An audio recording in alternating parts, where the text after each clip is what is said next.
Hello and welcome to the Le Mans tracks, or the 24-hour circuit that is usually used for Le Mans World Endurance. So let's go through my qualifying lap. Of course, I'll make it a little bit faster here or speed it up because, of course, it's a very long track. It's almost about 4 minutes long. As you can see, some of the laps that I've already done there. This is my one and only lap because the previous lap I had a little bit of a track excursion.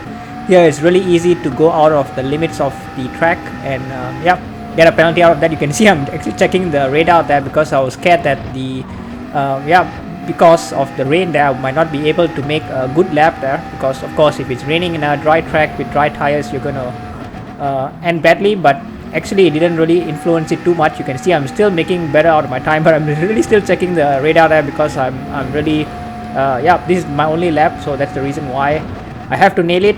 But so far I'm still pushing as crazy. So far everything's still good. I'm missing a few corners here and there.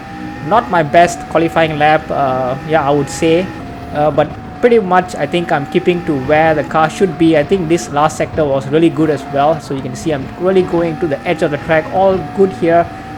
Coming to this final corner here, just a little bit too tentative on the inside there, but that was enough to give me a 3:58.1, so I would say a pretty good time. I think that's where the McLaren's pace is pretty much. But anyway, let's go to the sprint race. Alrighty then, so starting in P7. So this is one of the tracks where rain can influence the race. This is one of the rain tracks as they call it, but anyways that will come in later. In the sprint race it will be fine. So 5 lights and away we go. So kind of a long pause there, but we got going. Chris is a little bit slow out of the line. I think it's because of his car there, but I'm kind of boxed in here. I couldn't go there, I couldn't go here. Receiving a little bit of bumps here and there as well.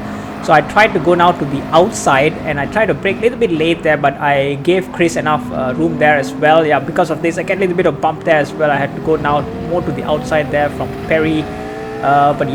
So now dropping down to P10 already. So just going through these lines here, just keeping it conservatively, going to the left hand side there, losing a lot of position, not going through the correct lines there. And now K10 is going to be right up my nose there, or my tail there, basically his nose of my tail. But so far, so let's fast forward a little bit. I'm keeping tabs with Wesley. I try to get past him, but the car is just not fast enough, so I have to go back inside there and give him a bump draft. And then here just braking as you should. You can see again also now K10 is also going to get past me here, so kind of an easy pass for him because his car is a little bit stronger in the straights for the BMW. So easy pass there. So here I managed to make kind of I wouldn't even say a dive bomb, just a normal braking there, using a lot of the curbs there. So Wesley gives a little bit of a brake check there. I wouldn't say it's a brake check, but because of that K10 has to slow down a little bit. But I somehow went a little bit too wide there, or too inside there, so I got a penalty of my own.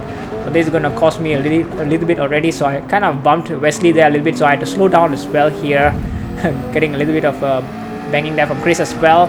It is what it is. So P number 10. So the next lap there, Chris just managed to get past me here, so he's going to the inside, I'm going to the outside, get a little bit of multiple bangings there. I don't know exactly what it is, but P number 11. Right, so going to the later parts of the lap, Wesley has a penalty there, so I'm trying to keep to the inside here. So Chris had a white line there, so I'm going alongside him now already. Anton is in front of me. So Wesley, after serving his penalty, is now going 3 wide there with Chris. Is not going to end well. But I'm still in the inside there on the right hand side. I'm trying to push Chris going towards the left hand side there. Now it's going to be a right hander, but I kind of give up the position a little bit. So that's what it is. And the next lap, of course, I got a penalty and I have to serve this now, and then pretty much easy pass for Wesley now, back to last. And so this is the final sequences of the last lap. So I'm really close to Wesley and Anton there, just trying to keep to the inside there, and I kind of understeered into Anton there. So I pretty much slowed down to let him go. I could have easily just keep going there, because finishing in P10 there is means that you start P1 in the feature. But I easily could have done that, but I decided against it because I think I just don't want to drive like that. So basically give back the position. I will be now coming up in last position, so not been the best of sprint races, to be fair, but it is what it is. So again, a confirmation there. Yeah, so the time itself is not so good, I would say, my pace, but anyways, let's use the energy to get back in the feature race. Alrighty then, so as I explained a little bit, so a little bit unfortunate there because the P1 to P10 gets inverted, but if you are 11th and downwards, which we only had 11 cars here, so very poor attendance in this race. Unfortunately, so I was P11, so I started again in P11, so starting in last here, so couldn't make use of the new rules basically, where the first to 10 gets inverted, and I start in a very awkward position. You can see coming out there I'm already losing position. Of course the McLaren is not the best car as well, but yeah, anyways, let's go P11. So in the later part of the lap, I can already foresee there's a lot of kerfuffle that's gonna happen, so I'm just going now to the left hand side there. There's a lot of cars that just don't know what happened there. Some contacts happened, and I'm up to P number 8. So just from something simple there, going up 3 positions. So at the next lap, I'm having a good battle there with Dens. Just going to the inside there. I kind of brake a little bit too late there because of the overspeed I had from the slipstream. But so Dens managed to get me back there. So just about, and still in P8. Now the heavens started to open up, and this is when the rain started to come in already. So I started to slow down a little bit here, and of course many people are also slowing down. You can see a lot of people penalties as well there. But the track is basically already gone. So the tires is in soft or rather dry tires, but the track is terrible, and you can see everybody having some issues there. I'm just trying to go where I can. You can see even like my revving there, it's kind of revving up because you don't have track. The purchase of the tire is not going there, and I managed to just go up to 3rd position there. Just managed to like the thumbnail has mentioned there, just part the sea like Moses did. And but here I had just too much of confidence from that previous move there, and I just kind of brake late there. You can see now a lot of cars going to come in and join me here with this very clumsy dry tires in the wet track. So many of them there, so I kind of lost all of my advantage that I had running in P3 there. I should have been a little bit more ginger with my throttle implications there. You can see many people still trying to eye the thread of the needle there. Just managed to get past there, and now I'm going to make a little bit of a mistake because I over-revved it a little bit. Just too much of throttle application there. Nice pirouette there, RFX said, but it doesn't need to be. So anyways, let's keep going. We're gonna make another silly mistake then. So all uncut here, basically from the middle of the second lap there up to now, coming up to the pits. I'm gonna fast forward a little bit there. So just managed to get the slowest overtake over Ben there with 128 kilometers per hour there. So definitely the slowest overtake of the century, but that's pretty much how fast you can go. Otherwise you would just spin up and go out. So here I was in a dilemma on which tires to come in because it was close to intermediates, but seeing that I think I have more confidence than to just put on the safer tire. I think that's why I went to the wet tires. I think in hindsight it proved to be the mistake. I should have went to the inters because the track really dried up later on. But anyways, now we keep going in pit number 11. So let's go to lap number 4 then. I'm having a battle there with K10. I don't know what happened with the penalty there, but I kind of bumped K10 there. I think it was a really soft bump there, but I decided to let him go anyways.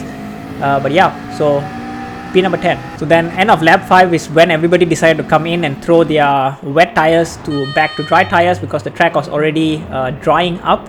This was the right time to come in, and of course for me the softs will also last the whole race, so it's easy switch then to the softs. Fueling to as much as you need it, of course.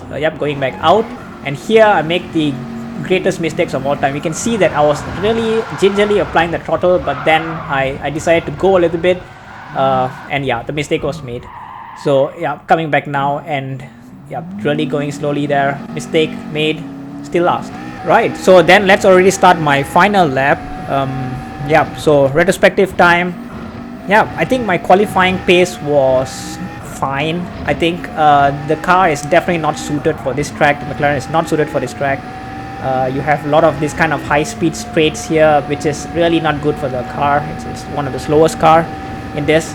So going into the event, I already felt I was already in the back foot, and definitely Le Mans is not my strongest track as well, so that kind of compounded me a little bit more. Yeah, so then going to the sprint, I think it was a bit of skirmishes here and there with some drivers, but otherwise I think it was fine. But I still, yeah, couldn't make inroads. That's why I finished last as well.